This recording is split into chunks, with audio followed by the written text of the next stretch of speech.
नमस्कार, आप देख रहे हैं गार्डनिंग एस्थेटिक्स। मैं हूं अनीता दिनेश। सच तो ये है कि जितने भी हम हाउस प्लांट्स लगाते हैं अपने गार्डन में, उनमें काफ़ी लोग क्रोटॉन्स को लगाना काफ़ी ज़्यादा पसंद करते हैं। खास करके गर्मियों के मौसम में जब इनकी नए नए प्लांट्स आते हैं, नई नई वैरायटीज़ आती हैं, अलग अलग डिफरेंट टाइप के लीफ स्ट्रक्चर और लीफ कलर में आती हैं, तो लोग इनकी तरफ अट्रैक्ट होते हैं और इनको लगाना पसंद करते हैं। और आज से ही नहीं, मुझे याद है बचपन से मैं देख रही हूँ कि लगभग क्रोटॉन हर कॉलेज में, हर स्कूल में, हर ऐसी जगह पे आपको दिख जाएंगे जहाँ पर बड़ी तादाद में प्लांट्स लगाए जाते हैं। और इनकी एक प्रॉब्लम होती है, अगर आप इनको मिट्टी में या क्यारियों में लगाते हैं तब तो इनकी लाइफ थोड़ी ज़्यादा होती है, पर पॉटेड क्रोटॉन्स की लाइफ थोड़ी कम हो जाती है। अपने पॉटेड क्रोटॉन्स की लाइफ को बढ़ाने के लिए लोग तरह तरह के जतन करते हैं, फिर भी पता नहीं क्यों कई बार ये नहीं चलते हैं। मेरा खुद का भी अनुभव ऐसा ही था। जब मैं कुछ सालों पहले तक क्रोटॉन्स लगाती थी, तो जैसे ही सर्दियों का मौसम आता था, इनमें से कुछ एक प्लांट तो मर ही जाते थे। और जब थोड़ा बड़ा हो गया, हेल्दी हो गया, प्लांट अचानक से मर जाता है तो बड़ा ही ख़राब लगता है। और मुझे ये समझ में भी नहीं आता था कि ये मरते क्यों हैं। और कई बार जब बहुत ज़्यादा बारिश हो जाती थी, बहुत ज़्यादा गर्मियाँ पड़ जाती थी, तो भी इनमें तरह तरह की प्रॉब्लम्स आने लगती थी। तो मैंने क्रोटॉन्स को लाना और उनको लगाना ही छोड़ दिया। मुझे लगा कि शायद ये प्लांट मेरे लिए नहीं है, पर धीरे धीरे करके मैंने दोबारा हिम्मत जुटाई और कुछ सालों बाद इनके बारे में पूरी जानकारी करके इनको अच्छे से समझ के लगाना शुरू किया। तो यकीन मानिए, आज मेरे पास क्रोटॉन का एक काफ़ी बड़ा कलेक्शन है, काफ़ी रिच कलेक्शन है और प्लांट्स साल दर साल लगातार चल रहे हैं। इनके जो मरने का समय होता है वो सर्दियां ही होती हैं, और सर्दियों में ये काफ़ी बड़ी तादाद में मरते हैं। कुछ ऐसी छोटी छोटी बातें हैं जिनको कि आप सोच के समझ के अगर चलेंगे तो आपके क्रोटॉन सर्दियों में ख़राब नहीं होंगे। उस पर यूँ तो मेरे बहुत सारे वीडियोस हैं जो उनके हर एस्पेक्ट को कवर करते हैं, और क्रोटॉन की प्लेलिस्ट आपको इस वीडियो के एंड में मिलेगी, जिस पे जाकर के आप क्रोटॉन से जुड़ी हुई तमाम इन्फॉर्मेशंस ले सकते हैं।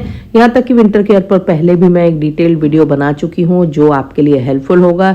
इस वीडियो में कुछ ऐसी बातें मैं बताऊंगी जिनको ध्यान में रख करके आप अपने क्रोटॉन्स की अगर विंटर केयर करेंगे तो वो कभी भी मरेंगे नहीं। बहुत सारे लोगों ने बहुत सारे सवाल पूछे हैं, और उनका जो जिस्ट है, यानी कि जो कॉमन उनमें सवाल थे, उनको मैंने कलेक्ट करके इस वीडियो को बनाया है। और आशा है कि इस वीडियो को देखने के बाद आपकी जितनी भी क्वेरीज होंगी वो सेटिस्फाइड हो जाएंगी।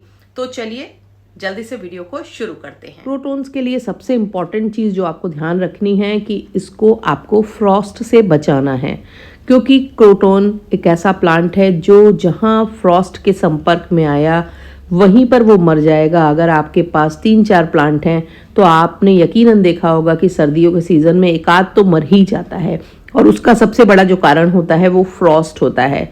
तो इसलिए जब आपके यहाँ, अगर आप नॉर्थ इंडियन प्लेन में रहते हो और फ्रॉस्टी वेदर कंडीशन बनने लगे या ऐसी संभावना हो कि फ्रॉस्ट गिरने वाला हो, तो आप ये ध्यान रखें कि आप अपने क्रोटॉन को एक ऐसी जगह पे रख दें जो सनी स्पेस तो हो पर ऊपर से शेड हो, ताकि प्लांट डायरेक्टली फ्रॉस्ट के संपर्क में ना आए। पर अगर आप ऐसा कर सकने में अनेबल हो या नहीं कर पा रहे हो, आपका क्रोटॉन काफ़ी बड़ा हो या आपके पास कोई ऐसा स्पेस नहीं हो, तो फिर ऐसा करें कि आफ्टरनून के बाद उसमें पानी डाल दें। गमले में पानी पड़े रहने से फ्रॉस्ट का असर प्लांट्स पर नहीं होता है, पर यह ध्यान रखना होगा कि पत्तियों के ऊपर तब पानी नहीं डालना है, क्योंकि अगर पत्तियों पे पानी आपने लेट इवनिंग में या आफ्टरनून में डाला और पत्तियों पे पानी बना रह गया तो रात में वो पानी एक बर्फ़ की पतली शीट में तब्दील हो जाएगा जो आपके प्लांट की पत्तियों को जला देगा।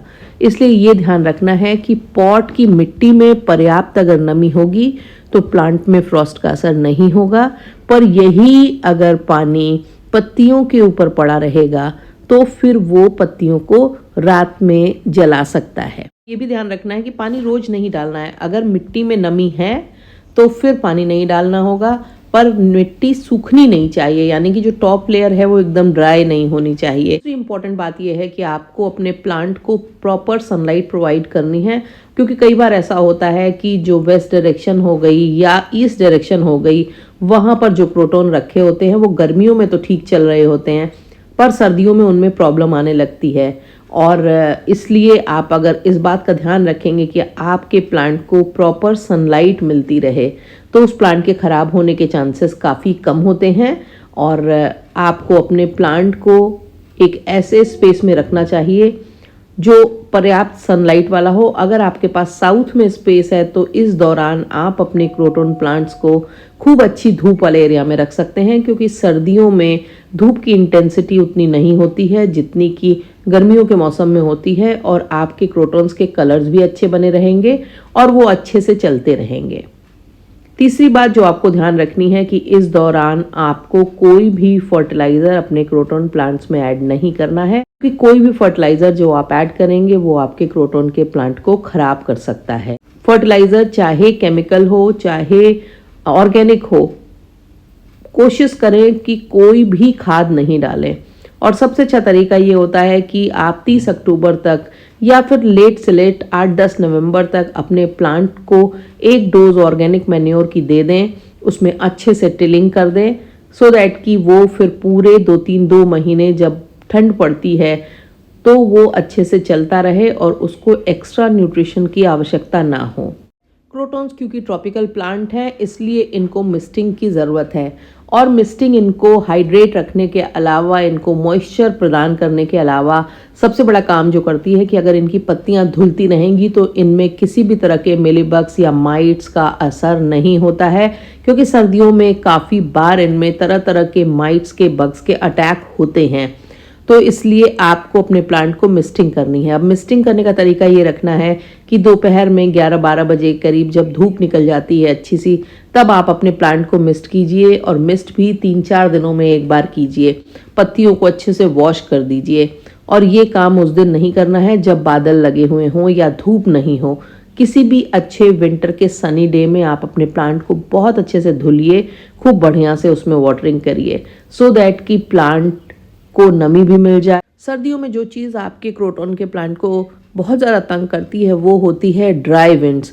सर्दियों में जो हवाएं चलती हैं हमारे यहाँ, वो ज़्यादातर ह्यूमिडिटी विहीन होती हैं, उनमें बहुत ही कम ह्यूमिडिटी होती है, ये ऑलमोस्ट ड्राई होती हैं। और ये जो तेज ड्राई विंड्स होती हैं ये प्लांट की पत्तियों के मॉइस्चर को बिल्कुल उसी तरह सुखा देती हैं जैसे कि हमारी स्किन को ड्राई कर देती हैं, सुखा देती हैं। और हम भी सर्दियों में जिस तरह से मॉइस्चराइज़र का यूज़ करते हैं, तो हमारे ट्रॉपिकल प्लांट की पत्तियों को भी किसी न किसी तरह से मॉइस्चराइज़र की ज़रूरत होती है, और वो हम उनको मिस्टिंग करके ही दे सकते हैं। इसलिए ये भी ध्यान रखना है कि आपका प्लांट डायरेक्ट हवा के संपर्क में ना रहे, क्योंकि जितनी तेज सूखी हवा उसको लगेगी उससे उसके प्लांट के ख़राब होने के चांसेस काफ़ी ज़्यादा हो जाते हैं। उसका सबसे अच्छा तरीका ये है कि या तो आप इनको वॉल से सटा करके रख दें, जिससे कि हवा क्रॉस नहीं होगी, तो प्लांट के ऊपर हवा का उतना असर नहीं पड़ेगा और आपका प्लांट ज़्यादा लंबे समय तक चलेगा और ख़राब नहीं होगा।